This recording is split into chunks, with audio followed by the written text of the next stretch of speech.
Ethiopia,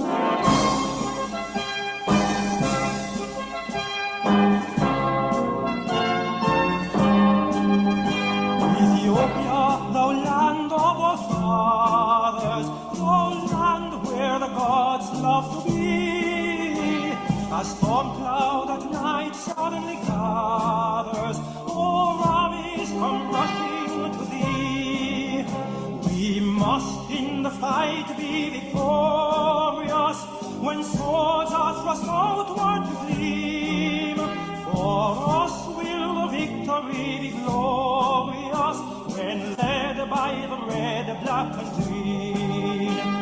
Advance, advance to victory, let Africa be free.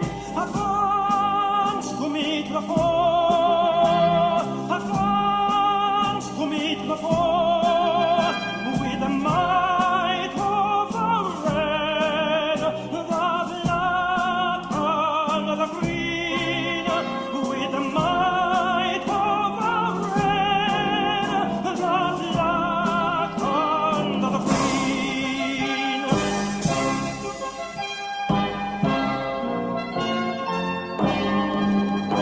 O Jehovah, thou God of the ages, grant unto our sons that need the wisdom thou gave to thy sages when Israel was sore in need.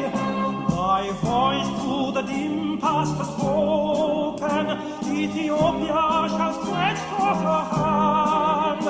By thee shall all fetters be broken, and heaven bless our dear motherland. Advance, advance to victory, let Africa be free. Advance to meet the foe, advance to meet the foe, with the might of the red, the black, and the green, with the might of the red, the black, and the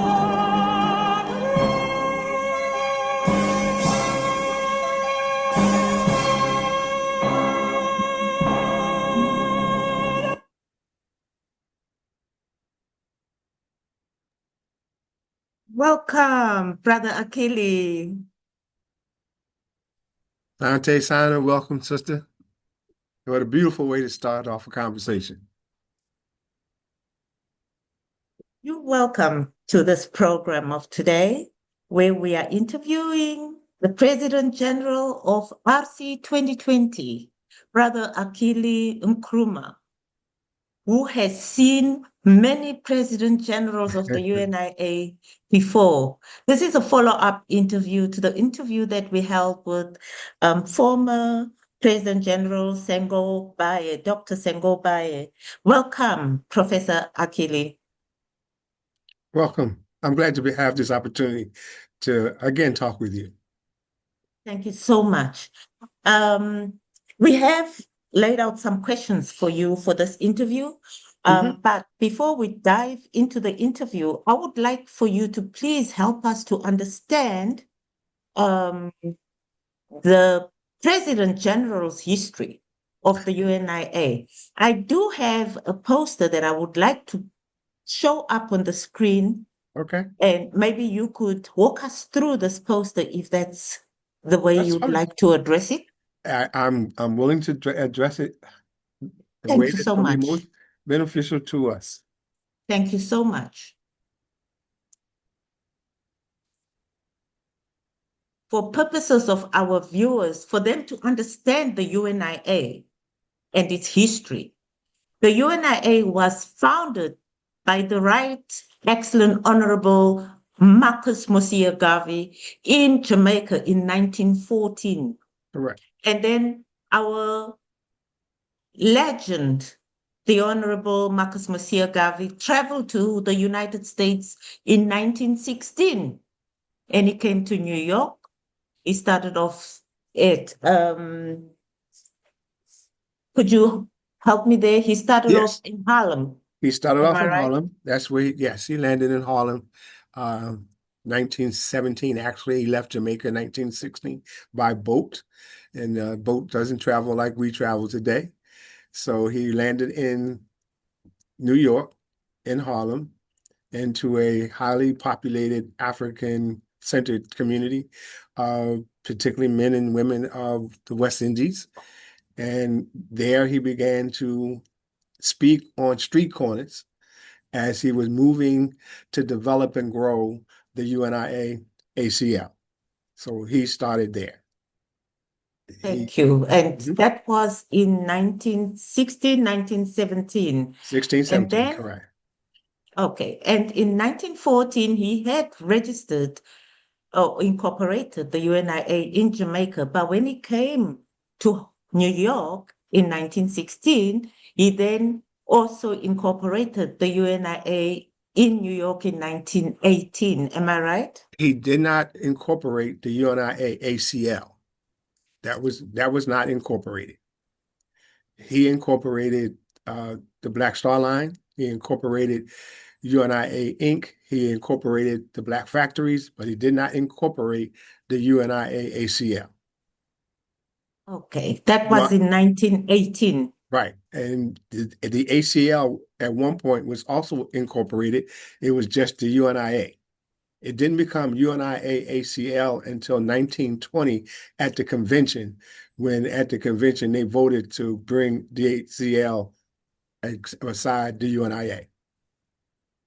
Okay, all right. Thank you for that clarification that it only was incorporated in 1920 at the August 1 month long convention.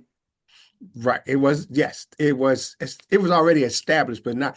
See, when you say incorporated, it means that it was a state or federal activity which guided in the UNIA. It was always a governmental entity, and some would say not under the legal status.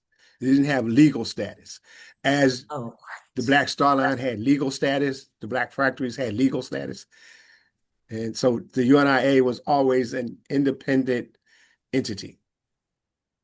I think that's the clarity that our audience would like to understand, because when we say the UNIA was an interim government for Africa, so it didn't necessarily have to have any legal um, documentation.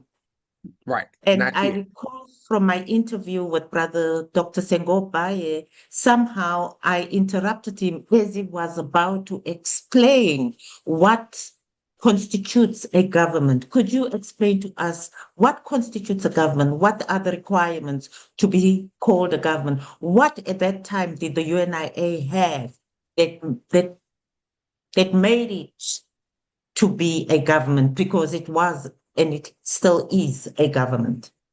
Well, what the UNIA had in 1920, 1918, 1919, 1920, that's historical piece that we are addressing at this point, which kind of leads us to now. It was its own self-governing entity. And what makes it a government still to this day is that it is its own self-governing entity.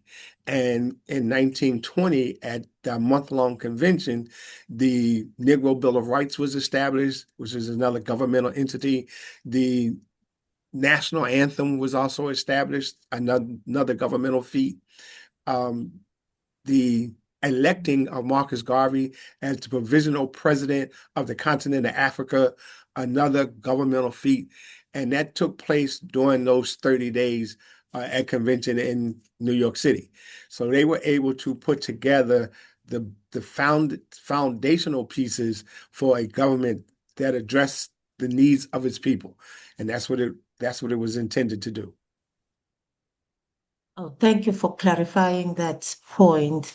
You were going to take us through the history of the UNIA President Generals, Okay. starting with the Right Honorable Marcus Garvey. Could you bring us up to speed, up to where we are today? Okay. Bear with me. Marcus Messiah Garvey was the first President General of the UNIA ACL that we relate to. And I say UNIA ACL because that was what it became in 1920. Garvey, after being in prison and being deported, still maintained his role as President General. However, while he was in prison, there were other President Generals elected. There was William Sherrill at a point, and his name escapes. It'll come to me. Another one who followed William Sherrill as a part of the UNIA. Garvey gets released, he gets deported, and they still in position, but Garvey is also the head. He's the figure. He's the figure. He's all of what the UNIA was about. It was still his mission. But there were other activities that kind of went along with that. And since I'm talking to you this way, I won't try not to look down at the pages because there was a lot of history. So after Garvey went back to Jamaica, did some work in Jamaica, moved to England to further the UNIA, he also reached out to men, women here that were a part of the UNIA when he was here to see, one, they would come to Canada and learn, and two, if they wanted to still work with him. And then for those students did that. And Charles L. James was one, Thomas W. Harvey was another, Sister Isaac was another. There was like 12 of them, and I don't remember everybody's name. But so they traveled to Canada, and he says, I'm going to teach you. That started to prepare them for leadership. And then that moved the UNIA on again. So Garvey moved the UNIA, now was working out of England, although there were fractions of the UNIA in the United States. There were actually 1, 2, 3 fractions of the UNIA here and a group of Garvey clubs. And if I'm confusing you, let me just kind of roll with this, and then I'm going to shape you to the President General, because that's what we're talking about. So yes. Garvey transitioned in 1940. When Garvey transitioned in 1940, James R. Stewart was elected to fulfill his term, which was 2 years left from 40 to 42. In 42, Mr. Stewart was reelected as President General. Okay. President Stewart stayed President General until he passed in 1964. See, which is somewhat different from what's on your flyer. But that's okay. Yeah. Let me bring up the flyer once more. Right. See, because we have Stewart 1940 to 1953. Actually, he was until 1964, and he was President General, and at that time he passed, but he was also President General, and he was living in Liberia. So there's a little history to that if you want to hear some of that. Yes, Stewart. Lovely. So this is James R. Stewart, 1940 to 1953 is incorrect. It's incorrect. It's 1940 until 1964. 1964. Thank you for that correction. Oh, it's okay. And then in 1964, when he transitioned, now let me back up some. When Mr. Stewart moved to Africa in 1948, he moved the Panbite headquarters to Liberia. In 1942, there was a shift. There was a change. They became the UNIA ACL Rehabilitating Committee, operating out of Philadelphia. It was interim president was Thomas W. Harvey. He was interim President General. Officially in 1948, the Rehabilitating Committee separated from the then UNIA under Stewart's leadership because of a difference in view. So if I may, Marcus Garvey made an emphasis on Africa, but Marcus Garvey also made the emphasis on the Negro peoples of the world. And I use the term Negro, folks, don't get upset with me. That's how he saw it, and we're going to speak history. We speak truth to power. So he saw that. And so wherever he saw the Negro having a problem, the centerpiece was to be Africa. But wherever you were, he worked to address the issues that you faced. Mr. Stewart's emphasis was on taking the UNIA into Africa because he believed that was the centerpiece from Garvey. It was a centerpiece, not the only centerpiece. The difference was Mr. Harvey saw the centerpiece being here, that you had to do the work here, which is also similar to what Garvey felt when he was deported, that what they thought they was going to do is take away his platform, and therefore he eliminated him from being a threat. So in that regard, they pushed him back to Jamaica. Now, he had other challenges in Jamaica.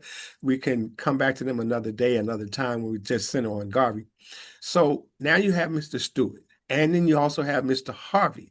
Now, there was also other UNIAs, and I have that, but when we talk again, I'll make sure I have all my paperwork laid out so I can do it, because That's it's really very interesting. So now you got Mr. Stewart and Mr. Harvey both having the title President General.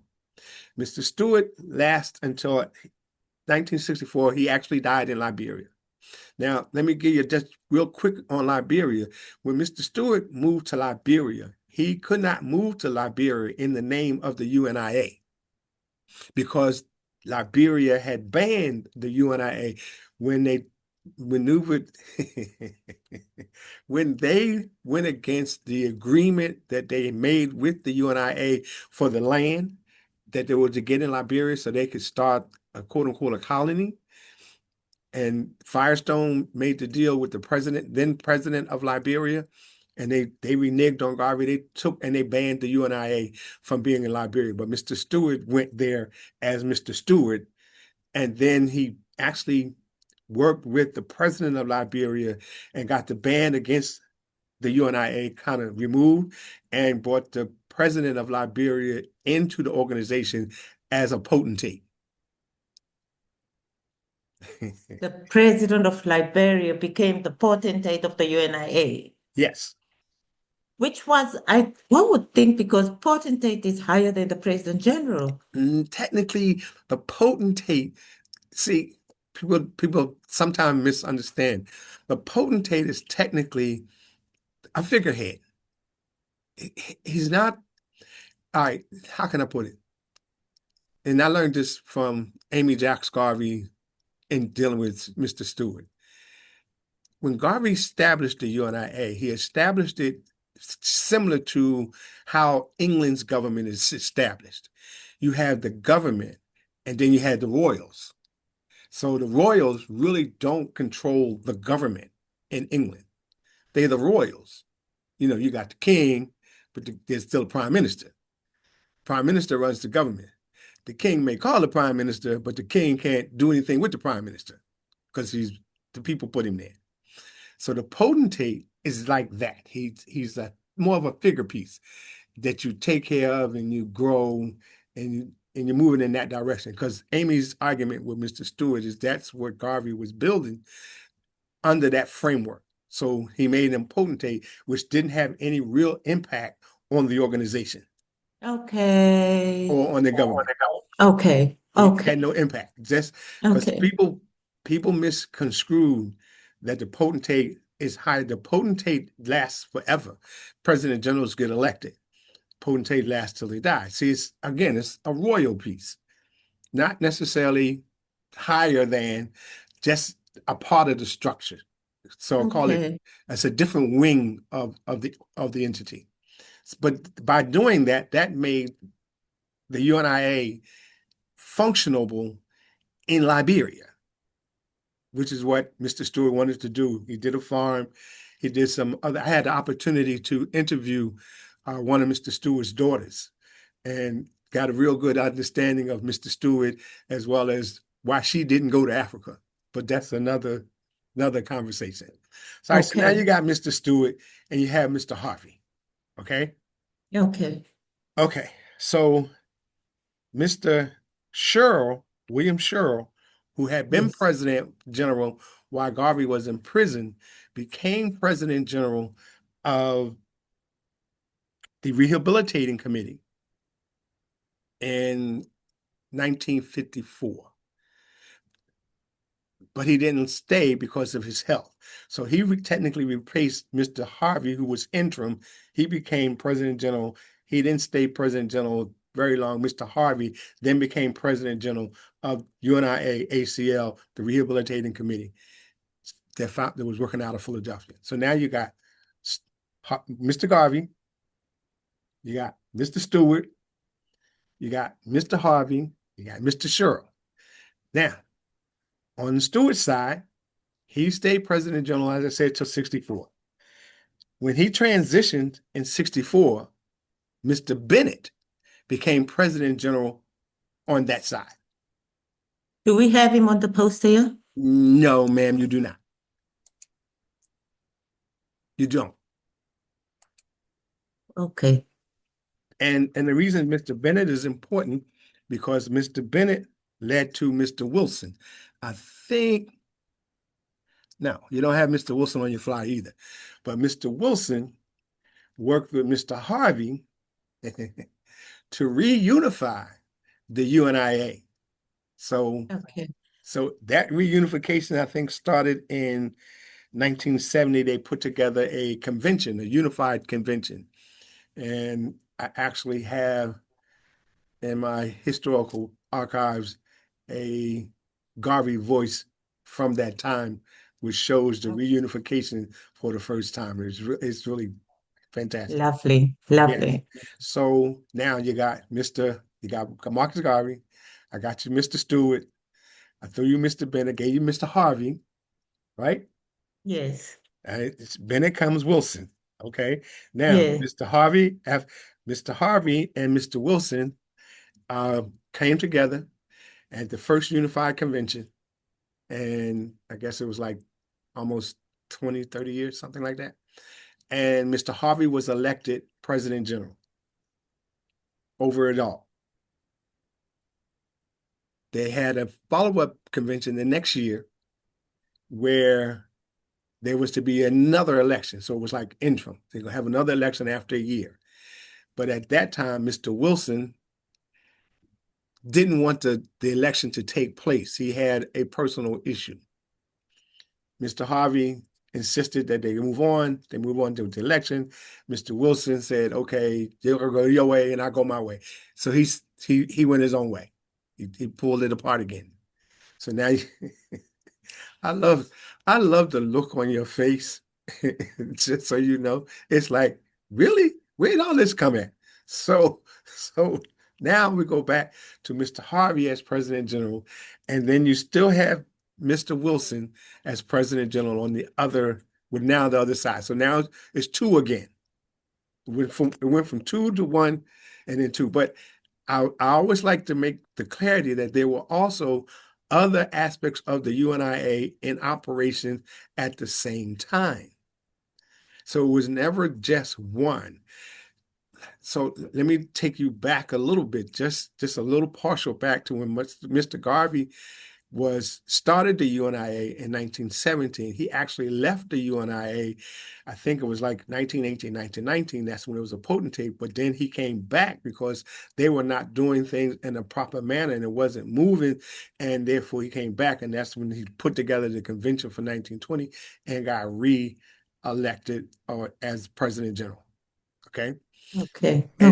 And the history of it is amazing in some ways. I don't know if we stay on this, we might not get to your questions.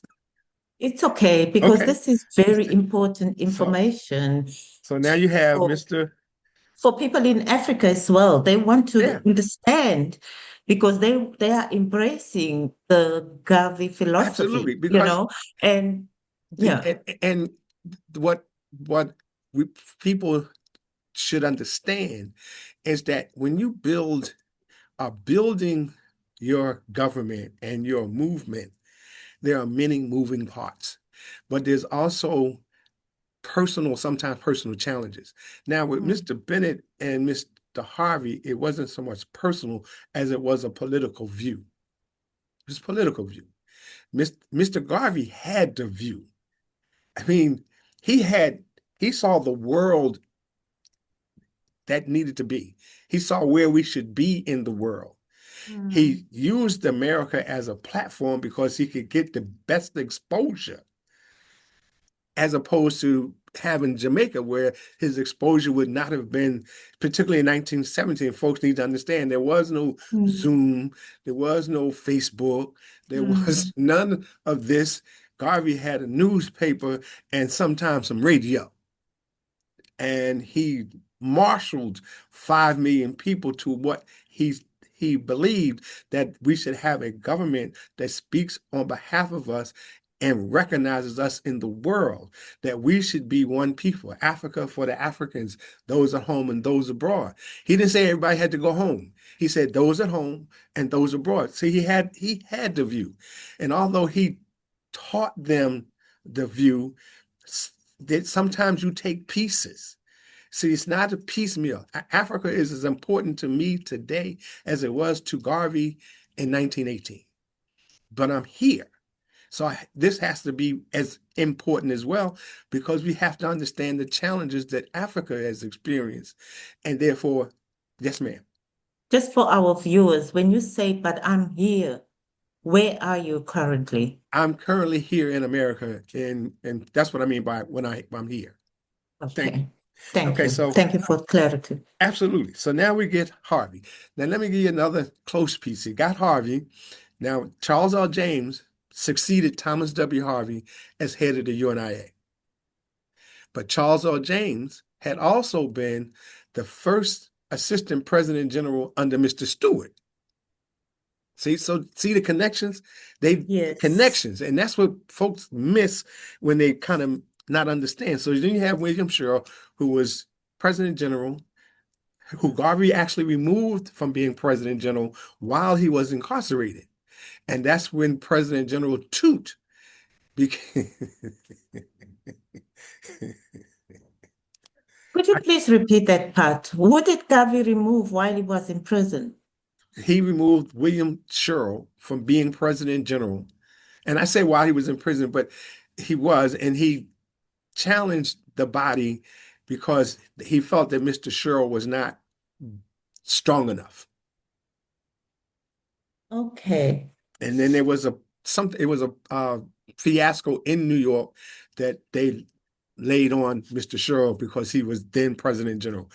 And so Garvey insisted that he be removed, and then President General Toot. And Toot's not listed in your list at all, because it's, again, knowing the succession, but also understanding all of the challenges that went to it. See, so when we try to say this is how it goes, and like this just gives you certain ones, what we miss is the other parts of the story, or of our history, not the story, the other parts of our history that really makes it so dynamic, because these other men played a crucial role as well.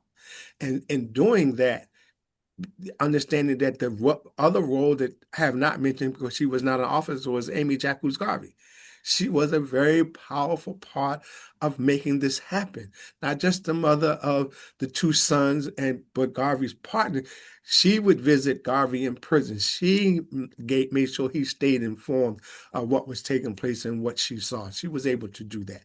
So she played a pivotal role. And so after his transition and Mr. Stewart's being made president general, she appealed to the president general to make sure that she was supported.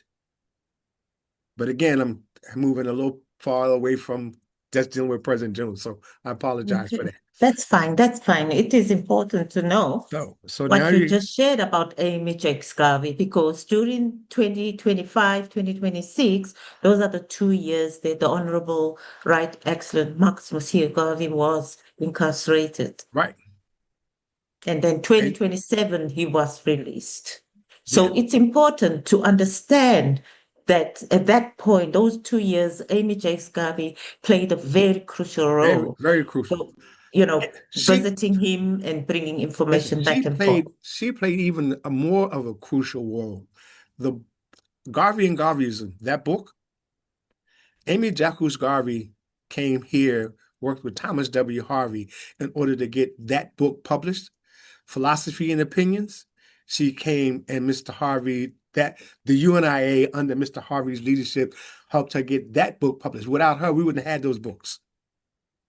Without her, we would not have had book 1, book 2, or book 3.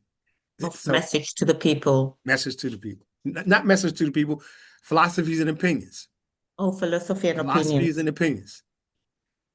Okay, so now we have Mr. James as President General, and you have Mr. Wilson as President General.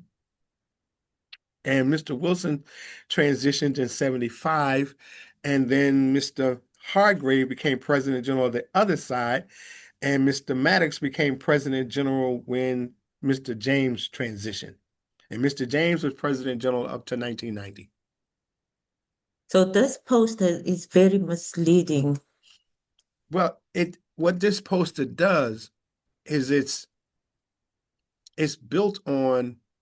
Did you go somewhere? This is it. I was just bringing up the poster because Right. you brought up Right. It's only dealing with one aspect of the UNIA. See, William Sherrill James Stewart technically wouldn't be with all of these men because Mr. Harvey, Mr. James, Mr. Maddox, Harvey Jr. were President General of the UNIA, particularly to operate out of Philadelphia. At one point, it was the Rehabilitating Committee. That's where they fall. Mr. Stewart doesn't fall there. Mr. Sherrill does because he was President General temporarily, as you see, it says 4 years, but it wasn't quite 4 years. And Mr. Harvey had been President General before him. So what makes it misleading is it doesn't incorporate, which is what we were talking about, all the President Generals that were in part of the UNIA's history and understanding the story. Because if you put Mr. Stewart here, you have to go Stewart, you have to go Bennett, you have to, because that's a UNIA, whereas he followed Garvey, the separation took place, and that's how these other men are in place. But at the same time, the other men that I'm mentioning were also in play. See, so it wasn't one house. For all intents and purposes, I call it's two houses. You have two houses within the same mansion, and they were not Okay. they were operating differently. Okay. Okay. Thank you for the clarity. So between James R. Stewart and William Sherrill, we still have Mr. Burnett and we have Mr. Wilson in between there. Mm-hmm. And we Because also you have Mr. Bennett, yes, you have Mr. Wilson, and you have Harvey. Hargrave and Cleo Miller. Oh, Hargrave. Is he somewhere here? No, he's not there. Wow, so we're missing him as well, Hargrave. Yes, Hargrave. Wow. So when we say that the current UNIA President General Michael Duncan is the 10th successor, is that correct or incorrect? It's incorrect in that he's not. There are other president generals. There were other president generals. It's Yeah. like because you got 1, 2, 3, 4, 5, 6, 7, and I understand how you got 9, and then you count them as 10. But there are other men that were equally a part of the President General's line, because remember, there was Mr. Stewart, followed Mr. Garvey. The gentlemen that you have here were a part of the Rehabilitating Committee. That became the UNIA that folks learned about, but it wasn't the only one operating in America at the same time. There was the Mr. Wilson, there was another UNIA operating at the same time.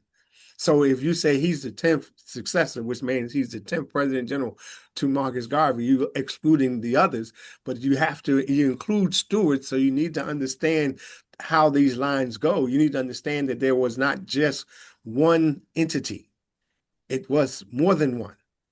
And it had been more than one for some time. So when I look at president generals, as I am a president general now, I am a successor to the philosophy of the Honorable Marcus Messiah Garvey, but I was a student. I was taught by Thomas W. Harvey, who was a student of Marcus Messiah Garvey himself. So it puts me in line. It puts me there. If you haven't learned this information or guidance from someone who learned it from Marcus Garvey, you could have read a book, but reading a book doesn't teach you. You know, a doctor read a book, but if he doesn't go and practice and learn from another doctor, he's not going to be a doctor. It's the same way with herbal medicine. See, so understanding that there was more than what we see. So to get the full picture, and this is not taking away anything from anybody. It's a matter of saying this is history. So if we say, okay, we're going to list the president generals, and you say, then say I'm only listing the president generals from this UNIA. And if you say that, then you would take off Mr. Stewart. You would take him off. And then you go. But if you're going to count him, and I agree that he should be counted because he directly followed Marcus Garvey, then you have to understand that you have this house and you have another house where you have president generals who also are in the same line from Marcus Garvey. But even they had to be taught by someone who was taught by Marcus Garvey. So after Mr. Stewart, he taught Mr. Bennett. So Mr. Bennett, who we don't list, would have been the same as I am, or the same as Senghor. He was taught by a person who was taught by Marcus Garvey, because Mr. Stewart taught Mr. Bennett. Yes, ma'am. Who taught you? Mr. Harvey. Mr. Harvey? Yes. Okay. And Mr. Harvey, from Mr. Stewart, in line, what number is he? Coming from Garvey, Stewart, and then there's Bennett, then there's Wilson. See, now that's one house. That's what I'm saying. Oh, I'm sorry. I left Thomas Harvey, and it's the same one. So Thomas Harvey came directly after Stewart. Am I correct? No. You're not incorrect either.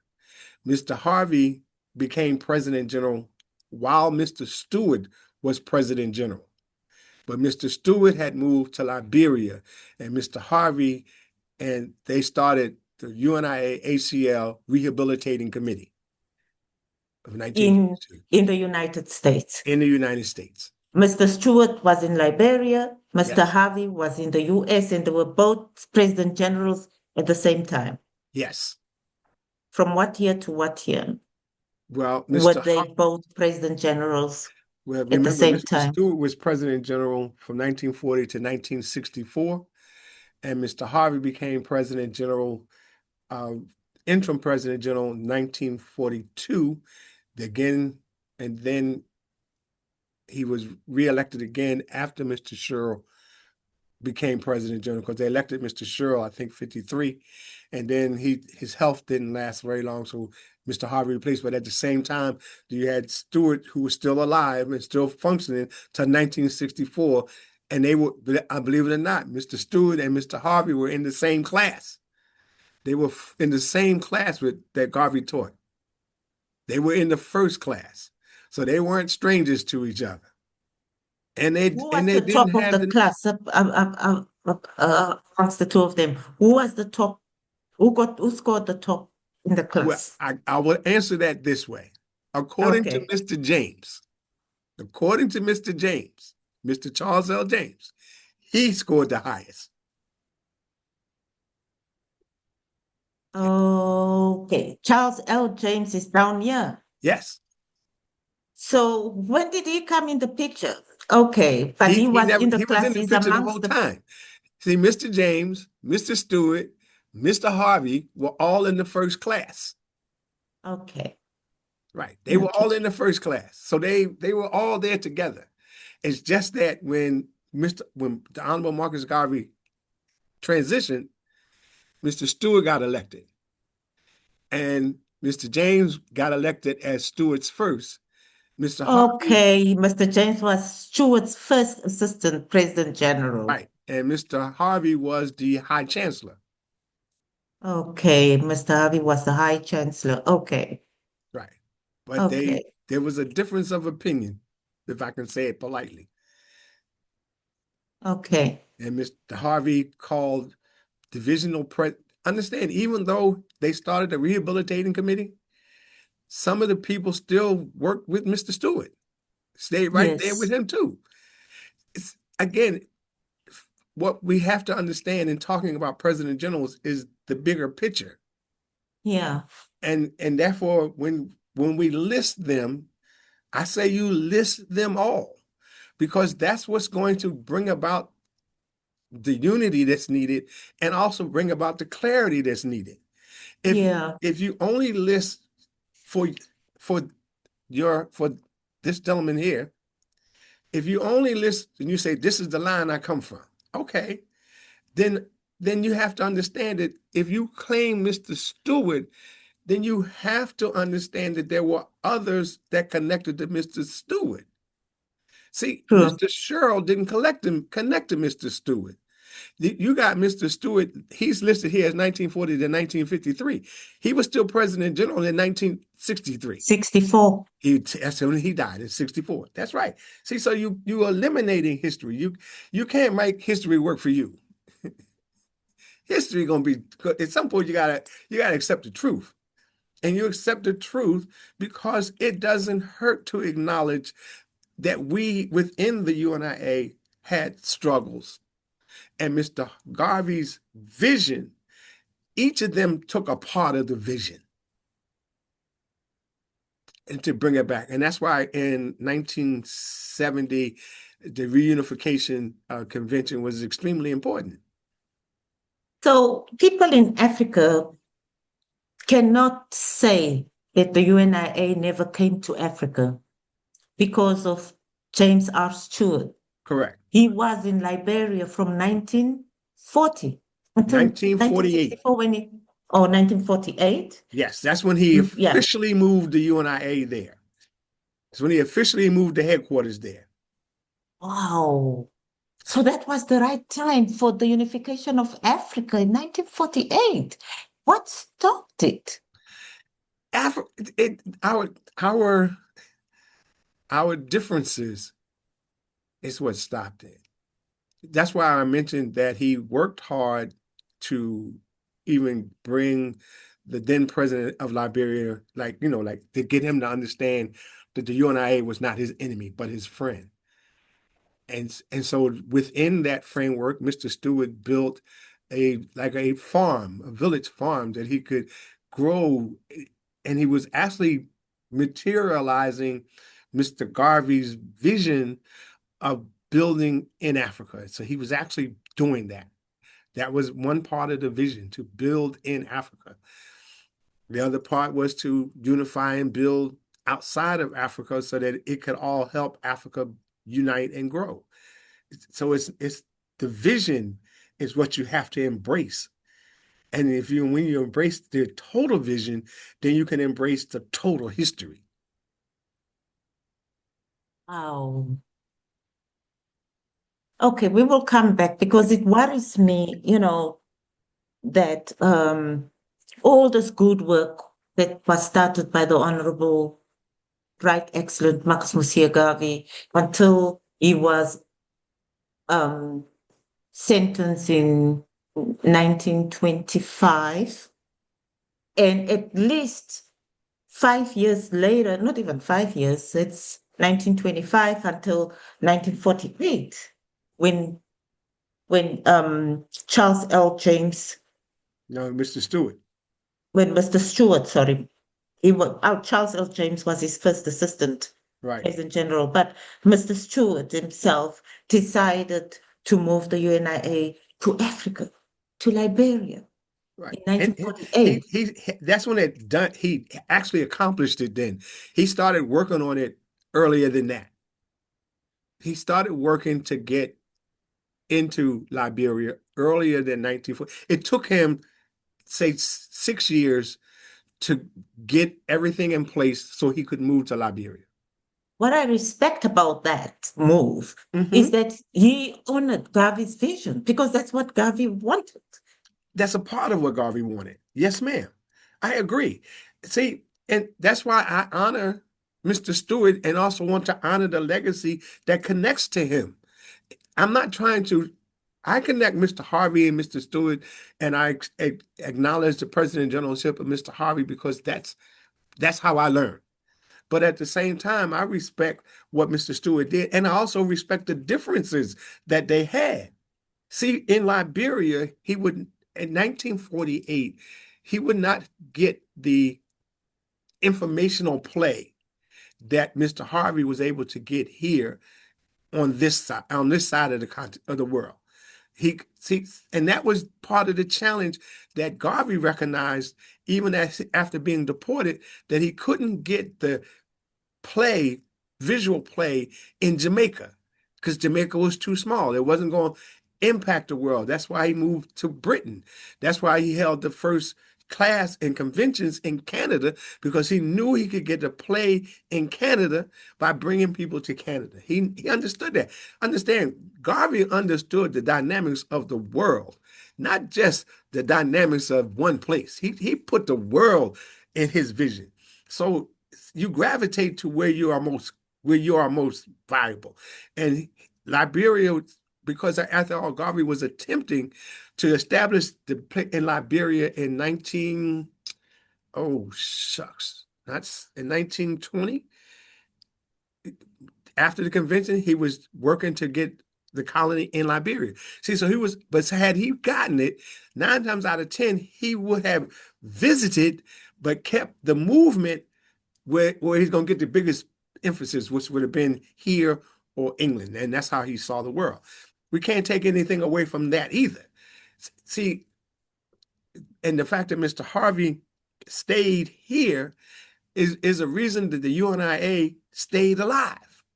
Now, not that there wasn't another UNIA, because it was the one that was operating in Ohio, but he got a bigger play because he was able to influence different things. Mr. Harvey at one point was one of the UNIA's ambassadors to the UN.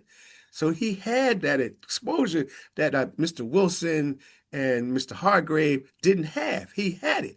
And so when you look at it and you say, okay, well, why couldn't they did come together eventually, but had they come together, say before 64, I think it would have been even more powerful.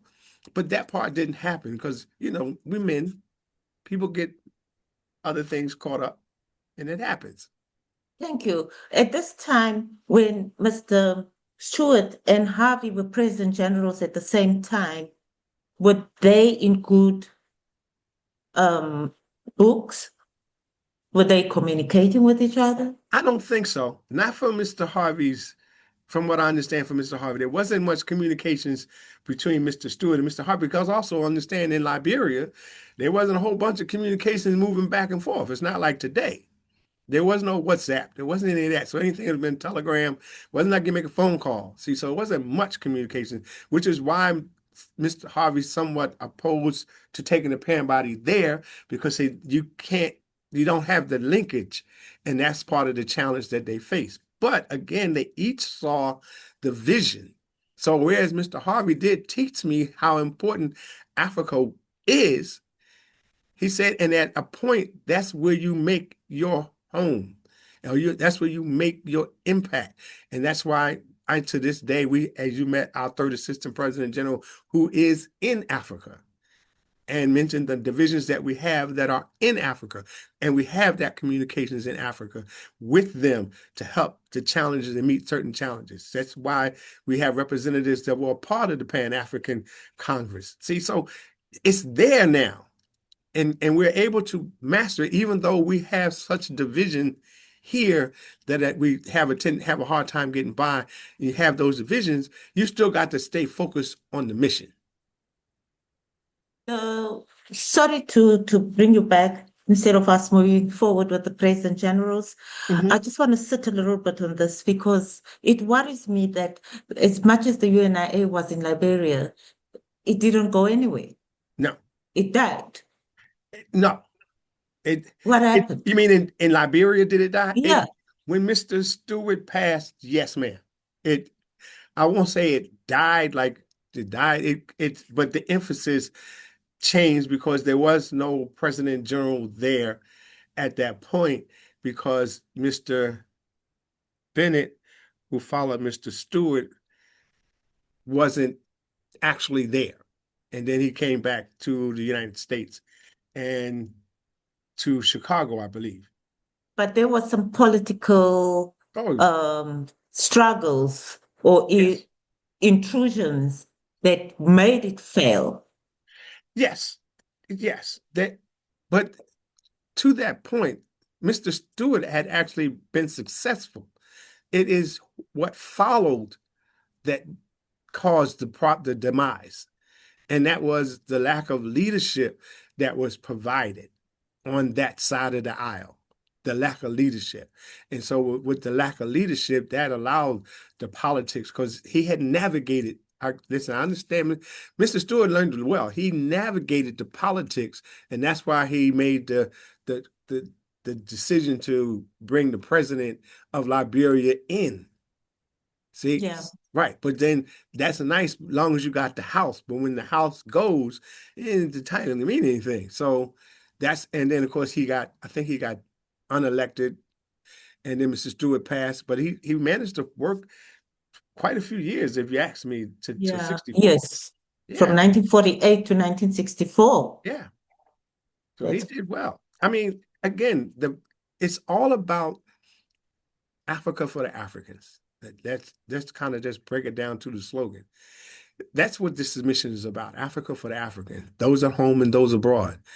Garvey said it very clear. Everybody don't need to go back to Africa, because if you ain't doing nothing where you are, you ain't gonna do nothing over there. See, so it's for those people that's what he said. That's for those people who are going to work on behalf of the people. And then you move the dominoes that way. You have to, but we also in 2025, we face other challenges on the continent of Africa just because it has been so split up by the European forces for so long that there's a cultural challenge there as well. Trying to meet them in different locations, different countries, those differences matter now and they're impactful. But once you recognize that, you have the wherewithal to meet the challenge. Our youth today on the continent of Africa are setting a whole different course of action. And the reason they're gravitating to the Honorable Marcus Messiah Garvey and his concepts is because those concepts meet that gravitational pull right now, right there. That's what it does. And the beauty of it is once you kind of understand how you can play a role, you can stop fighting with somebody and just focus on the work. See, I believe work is what's going to unify us. I think work is what's going to bring us together. Because if I'm doing the work and you're doing the work, we're going to come together, because the work, now you might not like me. That's okay. But if I'm doing the work and you're doing the work, respect the work. Respect the work. Yeah. And I grant you, that's what those men did. They didn't agree on with each other, but they respected the work, which is why the reunification in 1970. Also, unfortunately, why the differences in 1971, because Mr. Wilson said, hey, I ain't get my way. I'm gonna go about my way. And so the rift stayed, but it wasn't that you disrespected the work, because you still respected the work. So in 1970, Mr. Wilson, he transitioned in 1975, and he was on the side of rehabilitation. No, the rehabilitation zone. Harvey would have been rehabilitation. Wilson would have been connected to Stewart.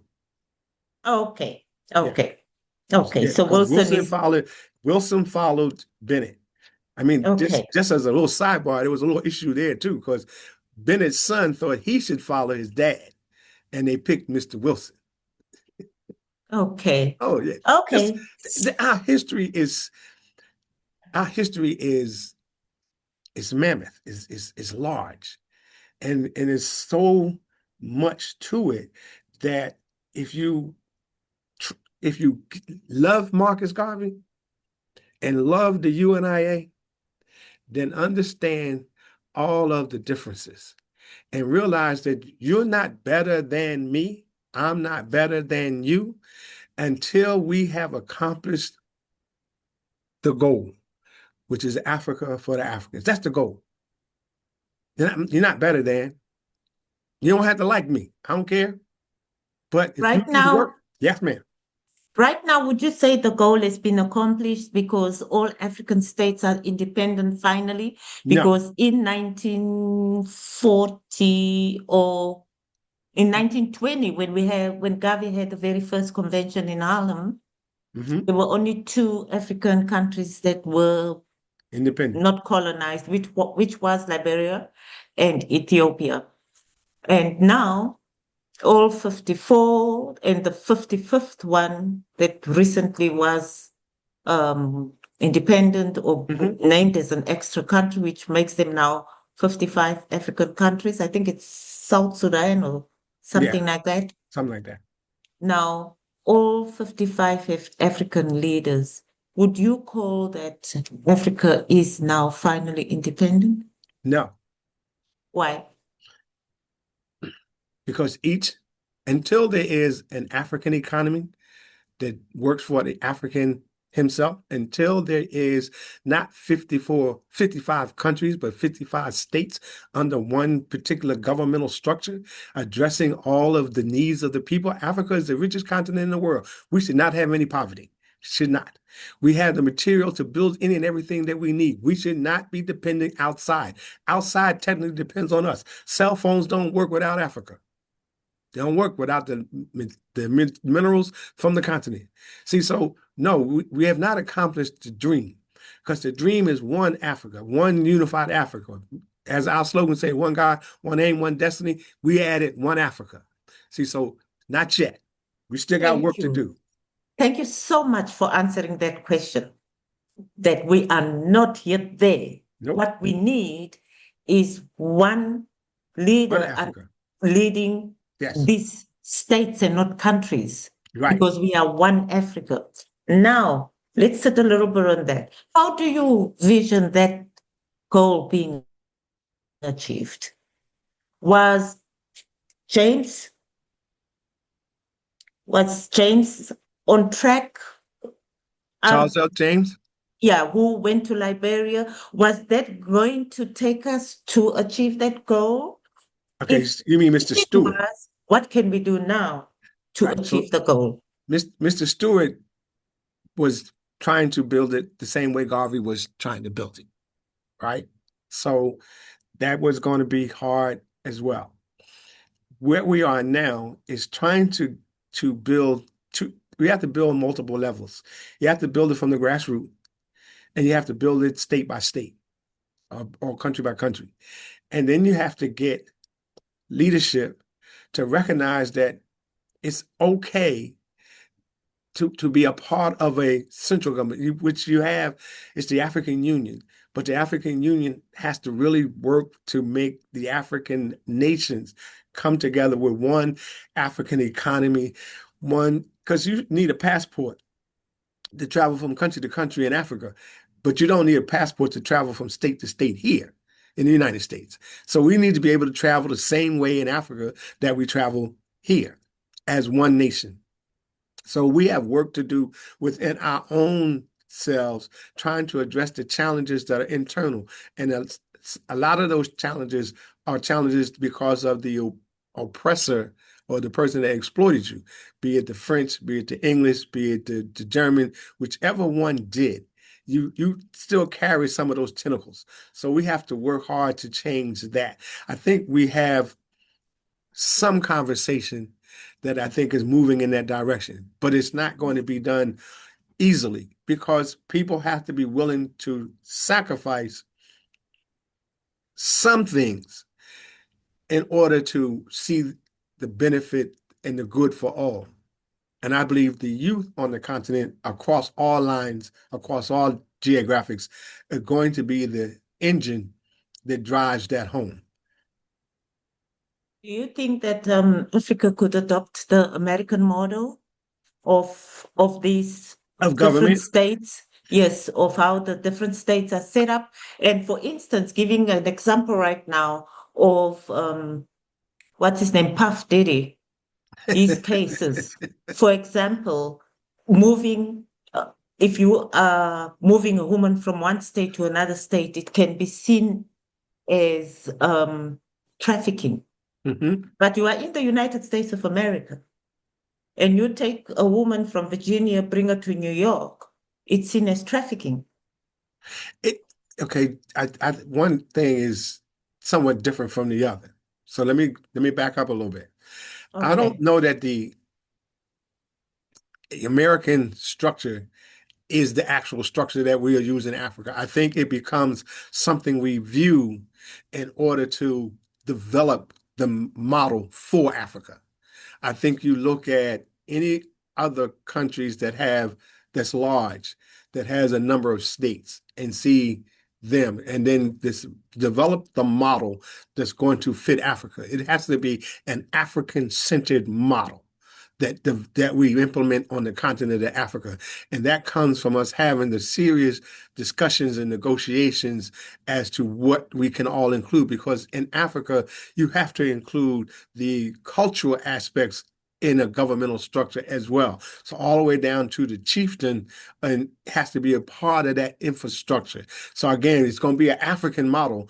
And so you can say, okay, America has a model, but that gives us some pointers, but we have to build this from an African frame of reference, not the US frame of reference. So that the issue of with Puff Daddy that you brought up, that's an American issue.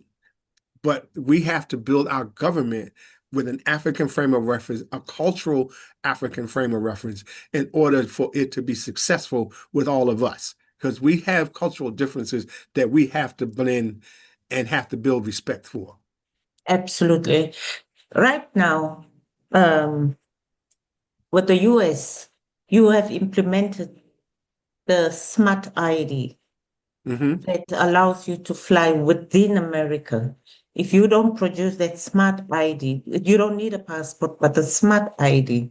If you don't produce that, you might not be able to fly. It's a new initiative that's been recently rolled out now in 2025. And in Africa, if we do away with passports and just let people freely travel, right now we have issues. For example, South Africa and Zimbabwe. We've seen an influx of Zimbabweans flocking into South Africa because the Zimbabwean economy had crashed so much. And just last night, I was watching a very honest documentary about the former late ancestor, Robert Gabriel Mugabe. And it actually drew me so much closer to him, seeing the truth. You know, Absolutely. when sanctions were imposed on Zimbabwe, so people don't see those hidden aspects when we critique you as a leader. We don't see how you are being pinched under the chair. You know, we don't see where they are, really crushing you down. All we see is you, the President General, and we conclude you are failing people. So having this problem happening in Zimbabwe right now, but thanks to Dangote, who just donated 1 billion investment into uplifting Zimbabwe, 1 billion US dollars. But looking at this challenge, just using the Zimbabwe South Africa scenario, that's not the only one. South Africans are feeling the pinch because apartheid left South Africans vulnerable. They are not skilled. They don't have decent homes. There's a lot of challenges with the South African population. There is 90% of the population blacks and 10% whites. But these 90% blacks are in dire situations, are living in shacks, houses built with plastic bags and wood, they call them shacks, majority of them. And those few who made it on the gravy train, who's made it into Mandela's government, where in that documentary last night, I saw how Mandela went to sell out Mugabe. It's very sad when you see the truth behind what happens behind curtains. True. That's so when true. you see the truth. Yeah. So as much as Mandela was my president, our first president in 1994, but he also has his flaws where he made big mistakes. He's left us with nothing. Somebody used an example they said, look at this president. These people are sitting pretty. They're enjoying. And they compared Mandela. What did he leave for the Black South Africans? Problems. There's nothing. He didn't sign anything to pass over any wealth.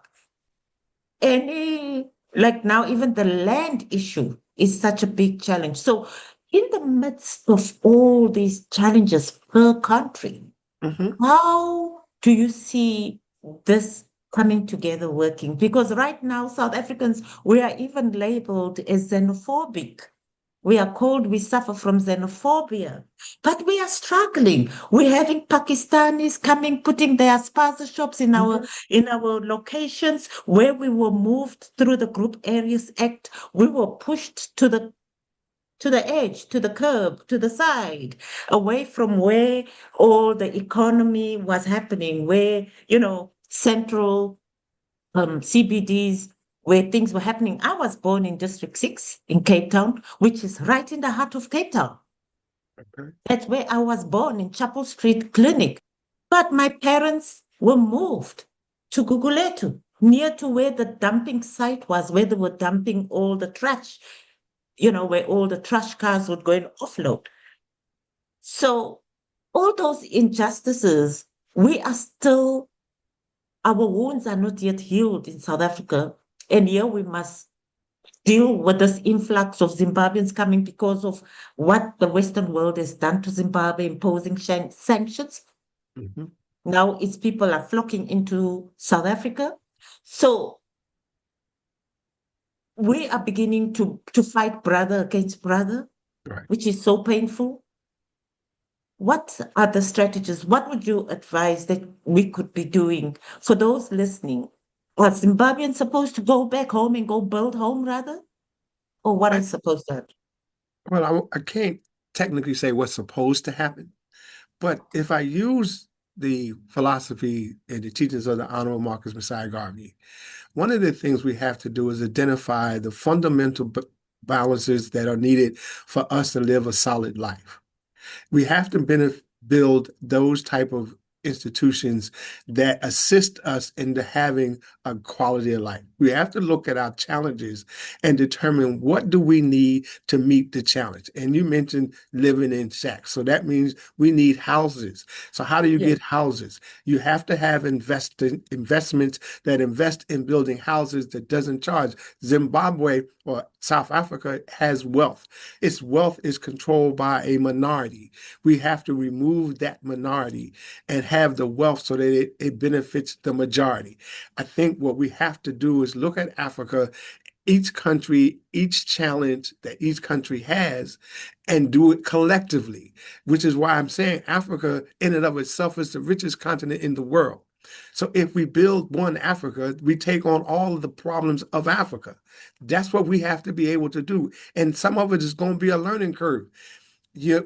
Making mistakes is not bad. It is if you make a mistake and you're too proud to acknowledge that you made a mistake and then you don't work to fix it. Garvey taught us that the responsibility of a government is to deal with its people and to deal with the conditions of its people. Garvey taught us that we have to use proper propaganda in order for the people to understand the truth. See, propaganda doesn't mean I'm lying to you. It means I'm making sure you get the correct information.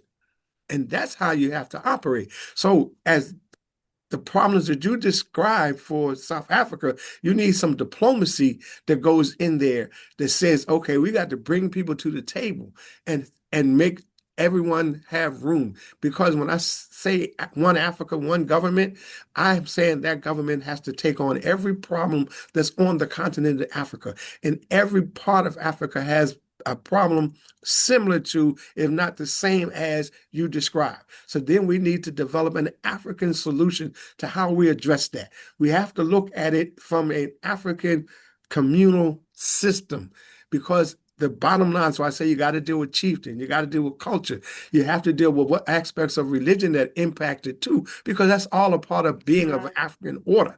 And when you do that, you take on those challenges. So you need a government that's going to be willing to take on those challenges. And I wish I could say, yes, this is what it does. No, I can tell you that we have to work to understand it. I mean, I understand that there are differences between Sierra Leone and Kenya, between Yeah, Ghana and South Africa, between yeah. Mozambique. You got challenges across the continent. We can fix them, but we have to first come together and recognize that we are all valuable, we are all important, and it has to be what makes us better and what moves us forward. And once you realize that, we face here in the US of A, our communities struggle and suffer too under the footprint of an entity that you think is for you. I I understand that. So we have to change how we operate in order to ensure how we work to make Africa operate. It has to be with African principles, an African frame of reference. And we have to remove, and again, what you describe is a European concept that still dominates that country. And that's what we have, that's part of the battle. Okay. I recall there was a year where Nigerian people also asked the Ghanaian people to go back to Ghana. All the majority of Ghanaians who were in Ghana. What here? So the reason I was asking the question about the Zimbabweans and South Africans, because I know currently in South Africa, the Zimbabweans are coming Mhm. and they are getting all the good jobs, whereas the very South Africans are not making it to that level. And and that kind of makes South Africans feel like, Right. uncomfortable in their own country. And so I don't know if the similar thing, the Ghana Must Go initiative that once happened in Nigeria, if it's something that would help South Africa. And it may be something that's there, but again, we'd have to sit and evaluate how we address the economics and the politics in each country collectively. And that's what part of Garvey's message is. Collectively, we meet each challenge. Is because if it's a good job just a challenge, then I have to make whatever job that you have a good job and then make sure I give you the skills to do whatever job is necessary. See, it's a process, but it has to be African centered. Okay, I just retrieved that. That happened in 1983 Hmm. when Ghana Must Go campaign, which referred to Nigerians' mass expulsion of all West African migrants, primarily Ghanaians. That happened Yeah. in 1983. And today I find Ghana is actually so advanced right now in a lot of areas or spheres of development, whether it's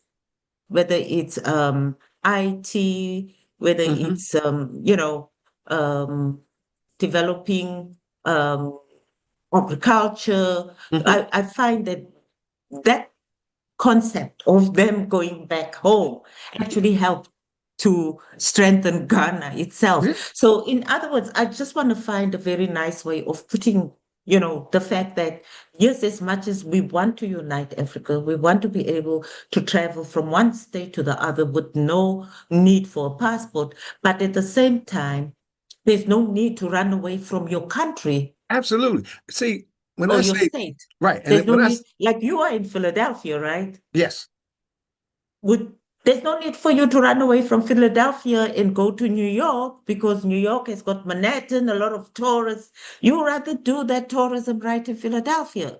correct. Am I correct in saying that? No, you're correct. But you see, the thrust is in, even when I say we want to travel, just like I could go to New York, we want to be able to move. But I'm not saying that you leave your home country in order to go to another country. What I'm saying is we should be able to travel because remember what I want, and I believe Garvey taught was one unified Africa, which meant every Africa, every place in Africa has to be able to be viable, growing, developing, because that's what we do for the world. Now we have to do it internally so that, yes, I want to be able to travel across the continent just like I Yes. travel here, but my Yes. home is going to be my home. And that's where I'm going to do my work. And that's where we are having a challenge right now with Africa. Yes. People are not at that level. Right, of how you are reasoning. They are now looking at which African state is doing well. I'd rather go and live there and leave my state. right. Instead of building at home. Exactly. So that is Harvey's the knowledge we need to get out for our African people, right, which is lacking right now, and right. it's causing problems. But thank you for sharing that. I like that we are that you are speaking as if you are in Africa right now, and I love it. Thank you. It doesn't look like you're favoring any country. No, Using even your own example, you being in Philadelphia, and if you want to come to New York, you come to New York, do what you want, but go build back in go Philadelphia. back to Philly. Absolutely. So that is the current challenge. We will go back to our president generals because I want to get those right. Because still, I don't understand them well yet. From Marcus Garvey, and get it right. The RC 2020 that took place at what year, and now you are our President General of RC 2020. So should I bring up the poster for you? You Or do can't. you? No, I have it. Okay. You Okay, mean the but President General poster? for Oh, our for the viewers to viewers. see Yes. where we stopped. Okay. So on this poster here, you touched on Thomas W. Harvey, and I like that he kept the flame burning here in America Yes. because the flame in Liberia somehow went off. Well, the flame in Liberia, it I say it dampened because that flame is what's burning across Africa now. It's what's there. It's how we have, and again, my power of having a third assistant president general in Sierra Leone is burning the flame that was there, so it's still alive and well. Wonderful, It's still wonderful. growing alive and well. So when you look at Mr. Harvey, realize that yeah, here, that's how I learned the UNIA from him. Mr. Stewart, Mr. Sherrill, who was before Mr. Harvey, was also a president general after Marcus Garvey, even before Mr. Stewart, because while Garvey was incarcerated, Mr. Sorry, Sherrill could was you president. repeat that? Who was President General even before Mr. Stewart? Yes, Mr. Sherrill, William L. Sherrill, was president general while Mr. Garvey was incarcerated. Okay. See, it's Wow. this. See, he was president general in New York while Mr. Garvey was incarcerated, and this was even before the class, even before they went Wow. to tour. That is before James Stewart in 1940. Yes, So William Sherrill was President General around 1925, 20, yeah, 1926 when Garvey 1925, was right? incarcerated. Yes, Wow. and he wasn't president general long, but he was president general. You don't have also after Mr. Sherrill was president general, Mr. Toot, Toote, became president general as well because he replaced Mr. Sherrill, and Mr. Garvey was incarcerated and then, of course, deported. So when we look at president generals, my message is all of these men, and we have not mentioned any of the women that were a part of this, except I mentioned Sister Isaac, who graduated from the course of African philosophy and was in Philadelphia with Mr. Harvey. And so I had two teachers that beat up on me in the loving way, Mr. Harvey and Sister Wow. Isaac.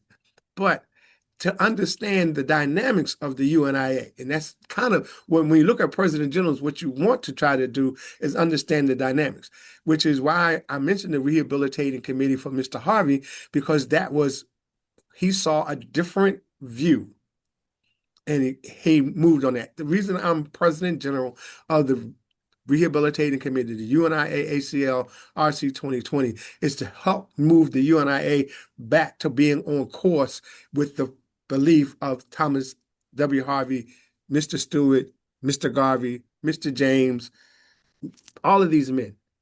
And I mentioned those particular men first because they were all under Garvey. They were all right there. The others like Mr. Maddox and Marcus Garvey Jr. And Marcus Garvey Jr. to me other than Mr. James and Mr. Harvey, was most impactful in how I function? That man. Wow. So I think taking this course under your leadership will really straighten up things for people who are interested in taking up the course of African philosophy, because you took it directly under James R. Stewart. Am I correct? No, under Or Mr. Harvey. Thomas Garvey. Okay. Yes, Thomas W. Harvey. Okay. Okay, Thomas W. Harvey. And the one who was the top student was Charles L. James, right? Top of the class of Yes. 10 of 10 students. According to Mr. James, he was top of the class. I can't vouch for that, but I won't question him either. Okay. Okay. All right. So as we move along, I definitely will want to enroll for the course, even if I'll be taking it maybe for the third time or the fourth time. I don't mind, because it just sharpens my knowledge and, Thank you. you I know, appreciate that. So, and gives me more skills on how to deal with African affairs. all right. So now, after going through the history, if you go back to Mr. James, Mr. Maddox followed Mr. James. When Mr. James transitioned, Mr. Maddox became President General. And then after his term, Mr. Garvey Jr. became President General. And after Garvey Jr. came Mr. Battles. And after Mr. Battles' transition came Mr. Stewart, which is why he was there for a year. And then in 2008, President General Senghor Baye. So that's in line order to what started off as the UNIA Rehabilitating Committee. That's what that started as. That's the lineup, because it all comes from Mr. Harvey. Mr. Harvey, Okay. Mr. James, Mr. Maddox. And so when you talk about president generals, that's only one side. I believe knowing the full picture helps you have a better understanding of Absolutely. of all of it, because each of these men in their own right. I met Mr. G in 1970 at the reunification convention in Ohio. Yes, that's him. Okay. Right. So So after Mr. G in 2008 came our brother Senghor Baye. yes, And the nice part is that this brother is still alive. We interviewed him in our previous interview. Is Brother G still alive? no ma'am. Okay. So from Brother Senghor Baye comes Brother Duncan. Is it still in the same queue? Yes, It's still correct, in the same line. yes. Wonderful. Okay. Okay. So you can then continue from here. Well, the only thing is now you have a president general in Ohio, Yes. Cleophas Miller. You have Okay. a president general that operates out of Washington, D.C. His name is Muammar Kamal. And then you have Okay. I've myself. I've I've I've I've invited Brother Kamal for an interview. I haven't had a response yet. I've also invited Brother Duncan. I haven't had a response yet. So thank you so much for being on this interview, for setting the record straight on our history so people can understand the UNIA history. There's nothing to hide. These are things that happened. This is work that was done that we need to share. It's our history. We cannot wash it away. Can't wash it away. You can't, and you shouldn't. You shouldn't wash it away, because if you embrace it, it will help you understand why there are differences, and then it can help us find a way of eliminating the differences. Absolutely. But you have to first understand, as the course teaches us, the course teaches us the skills to navigate the challenges that you face. Many of us, well, I'll say not many, those of us who had the opportunity to be taught by those men like Mr. Harvey, who also made sure I knew about Mr. Stewart.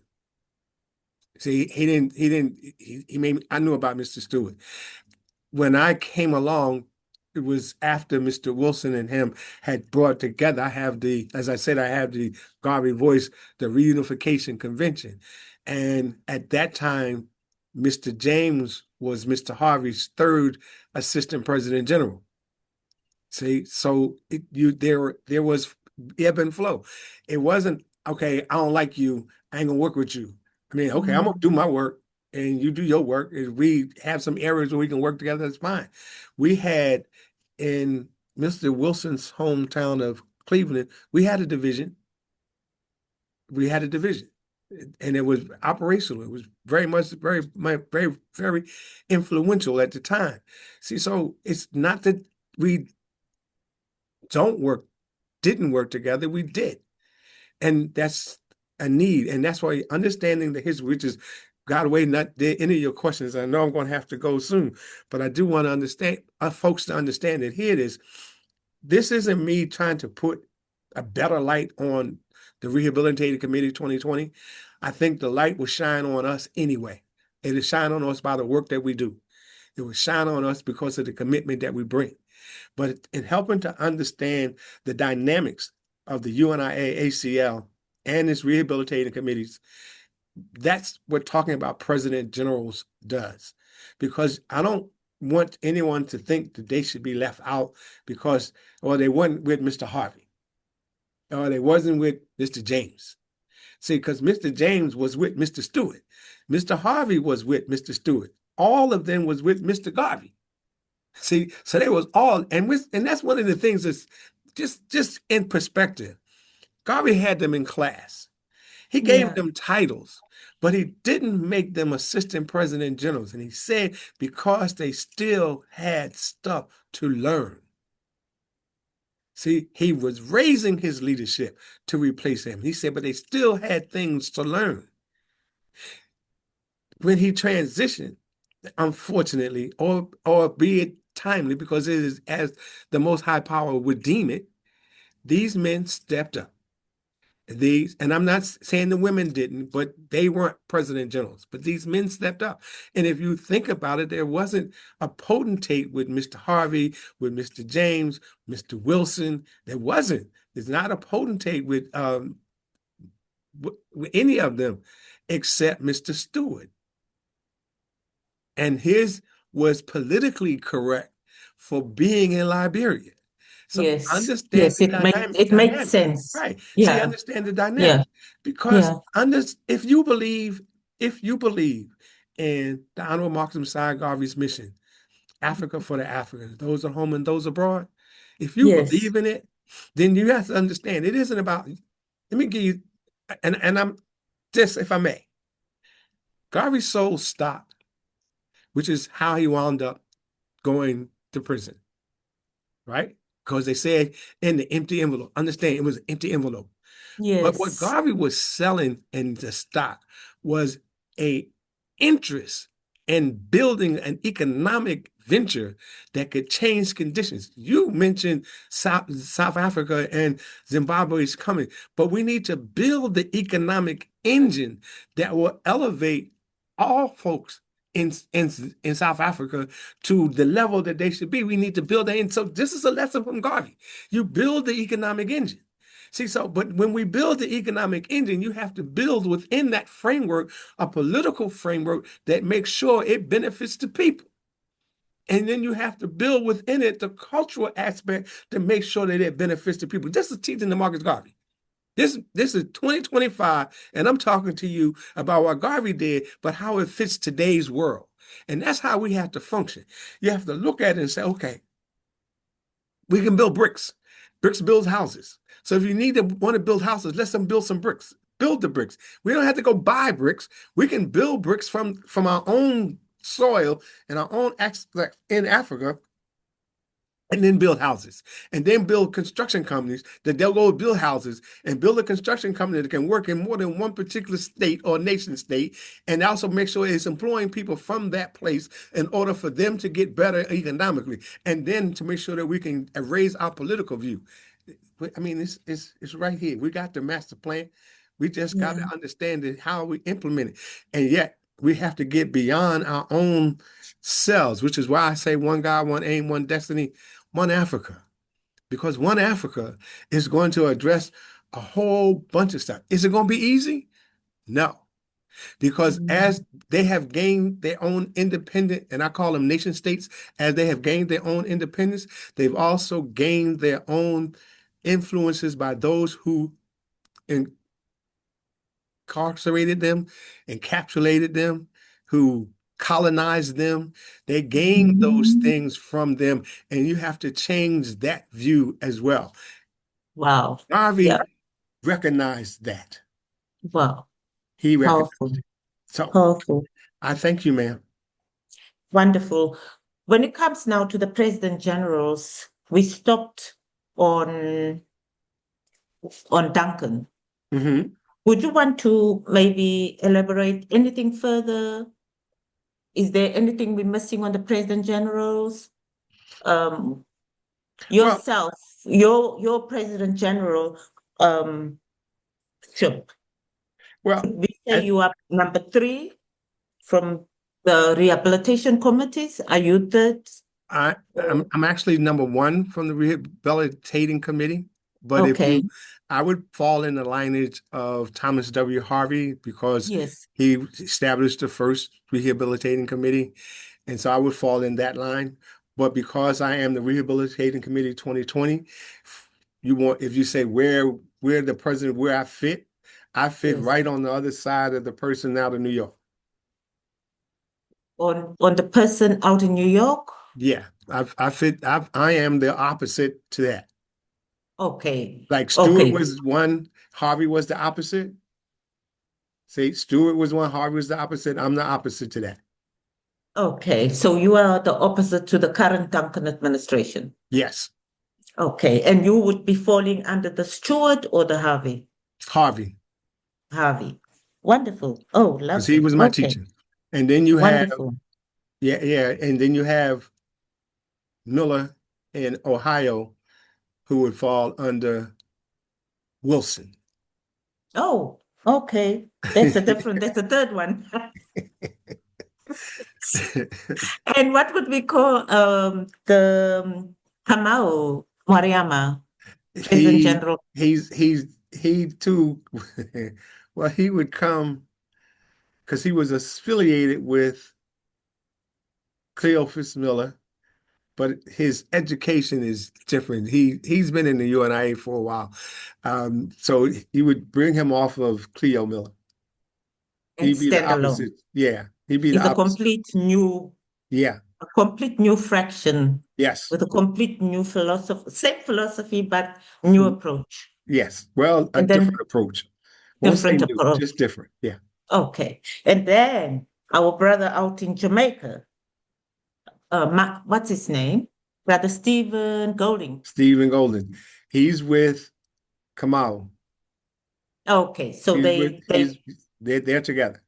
oh, I did a okay, program with the two of them here in Philadelphia not that long ago. wonderful. Yes. Glad you bring up Philadelphia again. Before I move, I want to touch a few of your questions. Remember, we had set questions, and there's so many, they 24.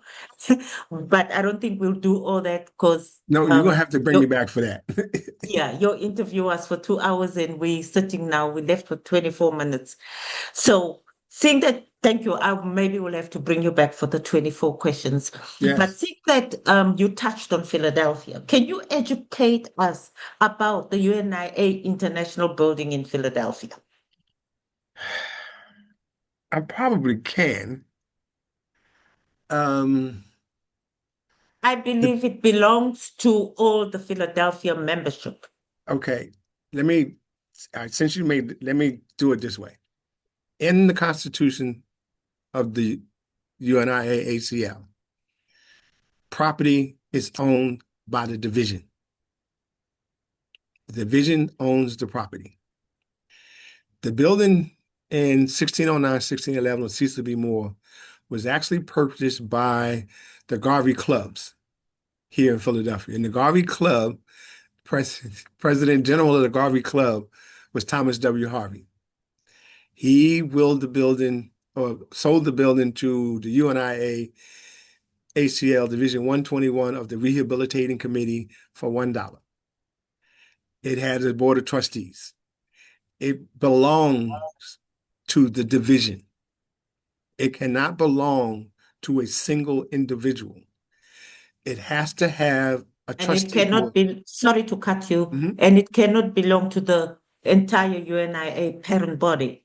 No, it doesn't belong to the parent body. Here's how that got somewhat misconstrued.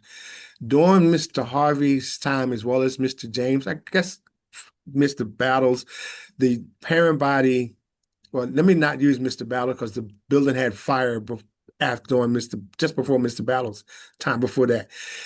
Parent body purchased space in the building. Mr. Harvey had an office in the building, which is where I took classes. So the parent Okay. body had space in the building. It Okay. wasn't the parent body building. Now, understand, Mr. Harvey was president general and also president of the division, but it had its own board of trustees. And the board of trustees did the work in the building and it maintained the building. I know because the board of trustees had me up on the roof of the building working one time in the July in the sun, in the heat. That's why I lived Wow. on the roof. See, so the Wow. building belongs to the division. It should not be under the control of the president general. I was first assistant president general. I was also president of Division 121. Once that president they had transitioned, I took the position in order to move the division forward and so that it could have its own president. That was the role, that was the function. My name was not on the trustee list as first assistant president general, nor as president of the division. It had to have a different set of trustees because those decisions that the trustee board were to make had to be reaffirmed by the division and then instituted by the president. That's how it works. It's not how it is, but that's how it's supposed to work. So the Constitution lays the foundation for how it's supposed to work. When you go against the law, you go against the single philosophy of what Marcus Garvey was attempting to build. Marcus Garvey was building industries in order to employ and move people forward, but he encouraged members to have their own home. And your home is your division, so that you could come. Miss Estelle James, who was married to Charles L. James, tells a story about watching the Legionnaires walk through her community to go to their hall in Louisiana, because they owned that hall in Louisiana. So in the building in Philadelphia, the Legionnaires, I actually saw them as a part of my learning, should belong to the Division 121 under the leadership of a trustee board, and the building itself should be deeded to the division under the auspices of a trustee board. Wow. So as that happened for the building to be, did you say it should be what? Delegated? The building belongs to the division, and the decisions on the buildings comes from the trustee board, approved by division, implemented by the president. So if the parent body wants space in the building, they should be renting, not owning. So from what I hear from you, Philadelphia division was a very powerful division if it owned a building. Yes, That ma'am. means the membership were very strong. The Yes, membership ma'am. brought together resources through clubs. They created clubs. Yes. Well, the Garvey Club was created once Marcus, that's a whole nother history. The Garvey Clubs were created as a response to Marcus Garvey being deported, and folks that were serious about it and did not necessarily want to address the UNIAs that were there. They started what they call Garvey Clubs. And so then but most of the Garvey Clubs morphed back into the UNIA one way or another. See what folks, and it's, again, at another time when we have more additional time, we can Yes. talk about the various UNIAs of the past. I have, for an example, a whole litany of material on the UNIA and membership. Okay. And I have it in different colors just so that we could distinguish stuff. Like so. Yes. Listen, he had this Reverend Bernard J. Chaplin, Garvey Club, Inc., 1940. See, so they had Garvey clubs. Right. So it's a lot. It's a lot. And I say it's a lot, I don't mean to repeat myself, but when we look at property, again, I refer back to the Constitution. Yes. Because, see, you don't function without laws. And when you're the Yes. UNIA, you have a system that's put in place. If Yes. you break that system, you've broken the law. Yes. And if you fail to implement according to the system, then you are circumventing the rule of law. And when you see that, you either go along with it, which I could not, or you have to build an entity that's going to implement the law, which is Yes. the UNIA ACL RC 2020, implement the law. Because Okay. Garvey gave men and women that worked with Marcus Garvey, understand he did not write that Constitution by himself. They didn't spend 30 days just doing nothing. They worked. And they brought forth the Negro Bill of Rights, right? Negro Bill of Rights. Wow. They elected Garvey provisional president of Africa. They codified both the UNIA and the ACL as one, and they Wow. gave us a system of laws. I know we do need to move forward sometimes, so some laws need to be updated and addressed, but Yes. don't go against the Constitution. Yes. And if you change anything in the Constitution, there's a process. You can Yes. vote it, you get take it to convention, and then you got Yes. to send it back around to all divisions as a second whole time to come back and make sure that everybody's in accord. That's what our Yeah. ancestors did. It wasn't done Yes. overnight. So the building in Philadelphia is one of the last remaining properties, and I'm not sure that this is going to be correct, that belongs to divisions that's a part of the UNIA. Wow. Okay. So Philadelphia, the great thing, the division in Philadelphia, its membership, and those clubs that Garvey had started. Did they start through Garvey or they started after Garvey? They started after Garvey. Clubs after Garvey, those clubs, and they were started by L. James, Different people. but under Different whose people. leadership? Under Yeah. whose leadership? Who was President General when those clubs started? The president generals didn't have anything to do with the Garvey clubs. Wow. That was all a separate entity. That would have been Wow. potentially two. Yeah, it goes back to two. So there's different president generals at different times. I can pull some out for you later and give you some other names of president generals, because there was different pieces. Garvey clubs was as a result of people not wanting to be a part of the UNIA, but wanted to make sure they stayed close to Garvey. Right. Wow. See, so So that's that building in Philadelphia is not a UNIA building. it is. It belonged to, okay, Mr. Harvey was president general of a Garvey club. He was president Okay. of the Garvey club, Okay. president general of the UNIA. Garvey Okay. club purchased the building, sold it to the UNIA Oh, Division 121 $1. for $1. Okay. See, so Okay. but see, the Garvey clubs, some remained, some did not. But all of those people at some point, when Garvey made the call to folks from England and say we're going to meet in Canada, a lot of that folded. But Mr. Harvey made sure that he kept UNIA ACL Rehabilitating Committee functioning. Wow. So right now, when we look at all the things, for me as an individual, when I look at the UNIA, I look at that building in Philadelphia and I say, oh, this is what the Honorable Marcus Garvey left behind. Out of all what he had, this is what we have. So I'm wrong. Now we come back to what he had in Manhattan, Right. in Harlem. Right. I was going through this book because I did see some of the lists of the different shops, factories, Uh-huh. and that the addresses are there.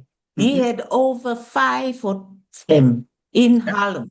Yes. Now, that is what Garvey had acquired during his time. Building in Philadelphia was not during Garvey's time. That came after Garvey transition in 1940. Yes. So now, going to what he had in Harlem, Right. what happened to all that? Because I recently met a lady at a church in Long Island who said to me, she has a brand new certificate of a grandfather, share certificate. Uh-huh. And now at that time I'm still the international organizer of the UNIA under Duncan administration. And I'm wondering, how do I address this lady? Because she wants to follow up her father's shares, a grandfather's shares. And I'm like stuck. I'm like, and that's why I got more But inquisitive and more interested to want to learn more. so So he now all that wealth and all those ships that were on the waters, is that what should come back to the UNIA when we have Garvey exonerated? okay, you haven't had Garvey exonerated first. Let me clarify that. But let me touch on two things.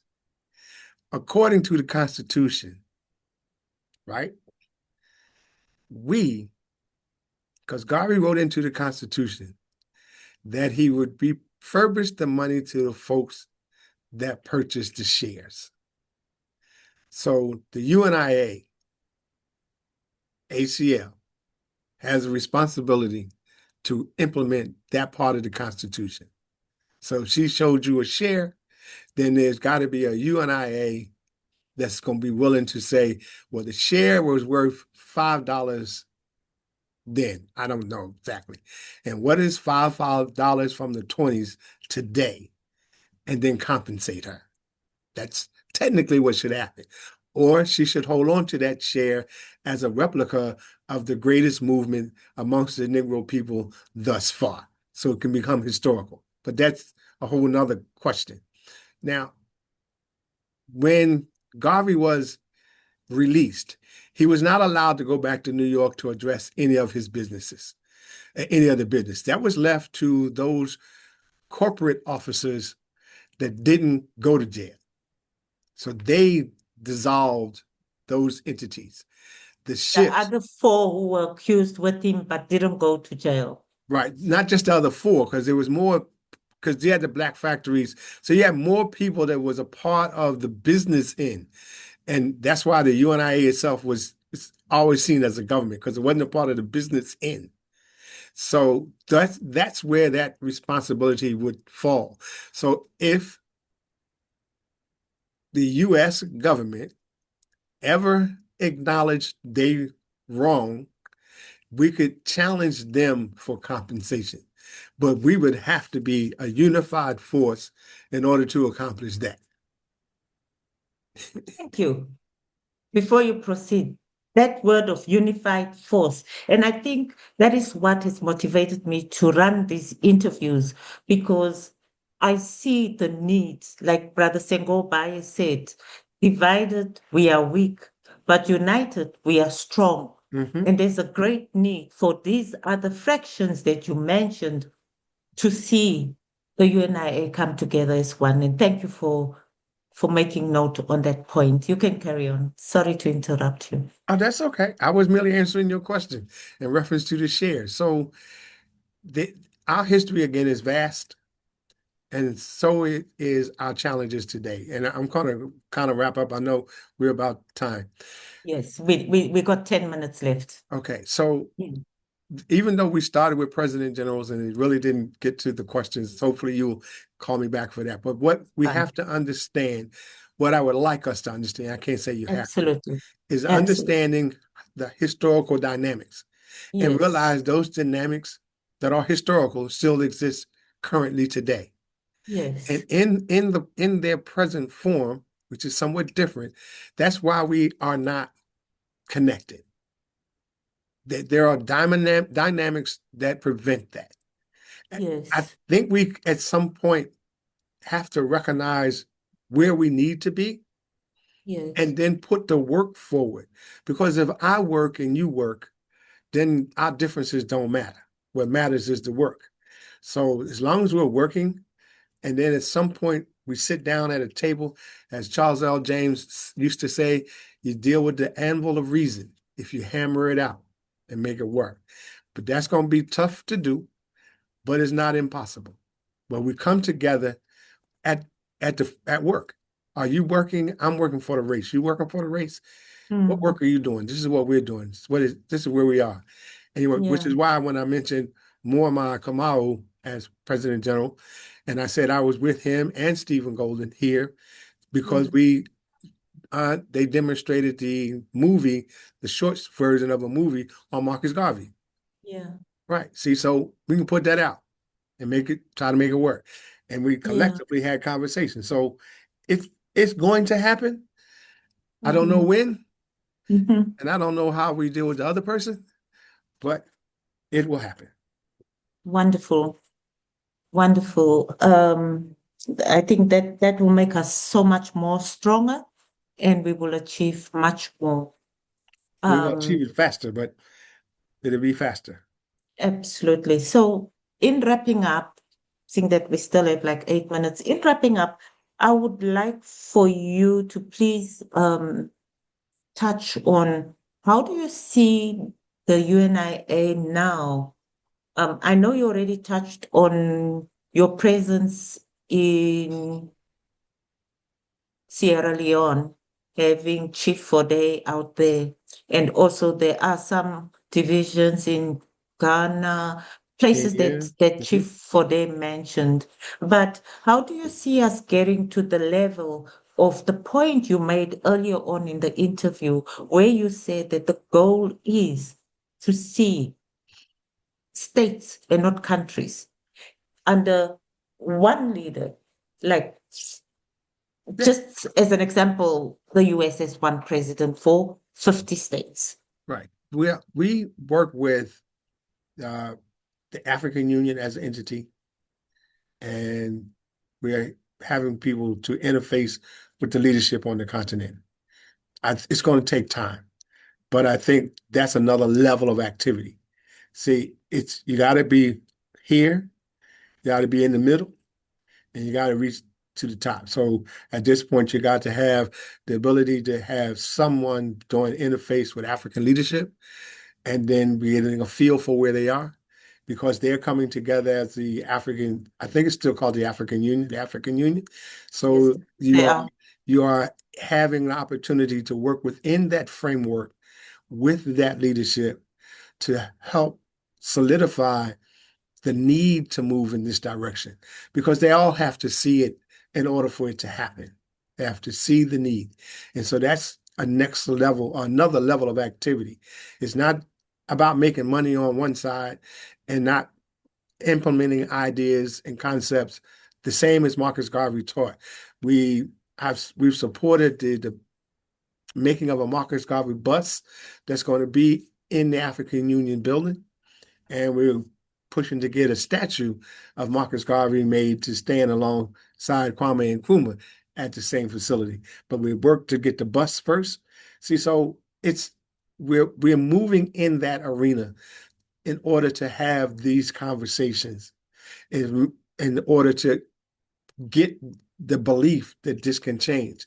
We have a university and we have a diplomatic corps that we're working with to implement that through our international organizer, Dr. David Horn, and the second assistant president general, Dr. Tanzira Kahana, is doing she travels a lot in and facing with folks to move it along. So Wonderful. we have those Wonderful. tentacles working. Yes, RC 2020 is busy.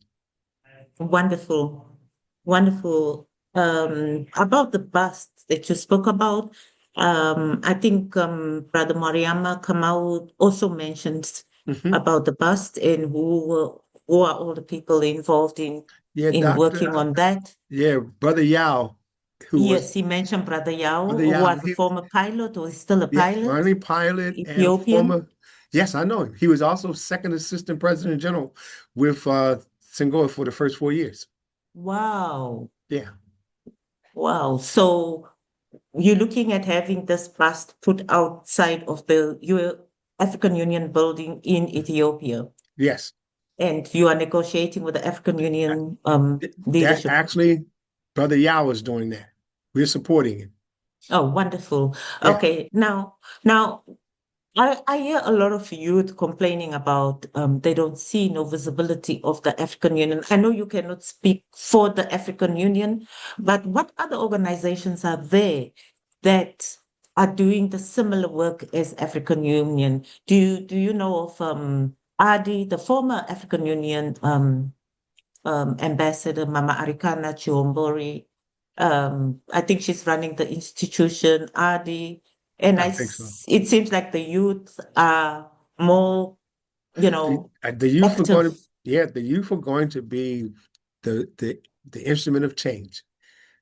Yes, They are going to be the instrument of change. And I mentioned that earlier, which is why we want to make sure that our conversations lean to that, because we have to learn from them in order to move along with them and to meet their challenges. And I think we have an opportunity to do that with the work that we do, reaching out to young people, and also the type of leadership that is on the continent that's affiliated with RC 2020. I think that type of leadership is reaching some youth, and there are many challenges. So the visibility of the African Union, I'm not able to speak to that, yes, but understand. I will absolutely say that we have some voices that are heard by them. Okay. And what are your last words as we are wrapping up? We've got 2 minutes. Your last words that you want, your message to the youth, to But Africans at home and abroad. my message is that of Marcus Messiah Garvey. It's Africa for the Africans, those at home and those abroad. If you work for that, if you believe in that, if you realize that that in and of itself is a major challenge, but we have to meet that challenge. Because when we meet that challenge, we'll be able to control our own destiny. We have to factor in our cultural differences, but our differences are only differences by regions. We have to master that in. We have to recognize our youth today are preparing to move forward, and we have to allow them, embrace them, equip them, and then work with them in order to move forward. There's no movement without youth. Just there isn't any. That's powerful. Absolutely no movement without youth because they are the future leaders. That's right. Thank you so very much, President General, Brother Akili Nkrumah. And we definitely want to call you back for another interview, seeing that this interview we didn't focus it on the questions that we initially had. But I think this was more informative because it just came natural, you Natural. Yes, know. ma'am. Yeah, and this is much more informative than us following the questions.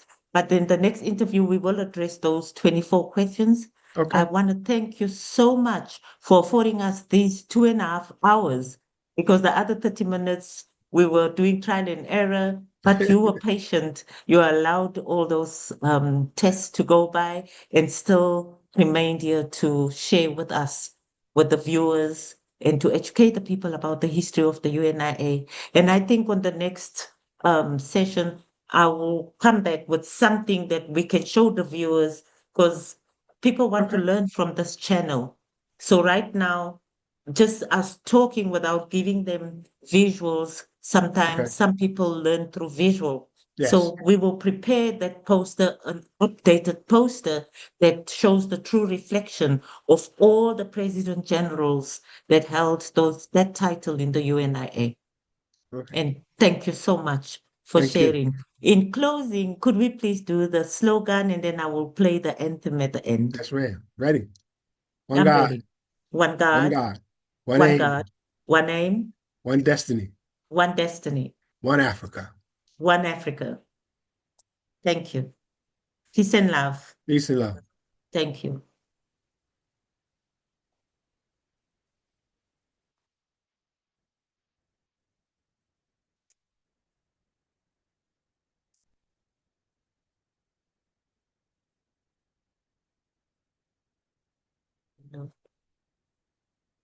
It's my anthem. national anthem. Where are you? Here we go. No. I'm sorry.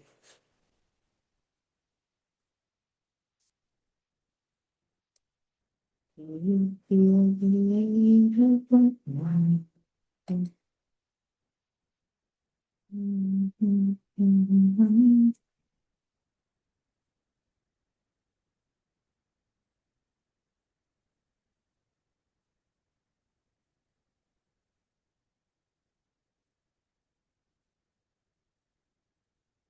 God's love to be a storm cloud at night suddenly gathers. Oh, armies come rushing to thee.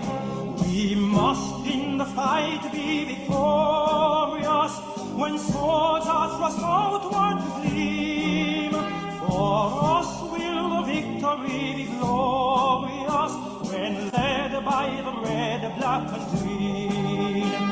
Advance, advance to victory, let Africa be free. Advance to meet the foe, advance to meet the foe, with the might of the red, the black, and the green, with the might of the red, the black, and the green.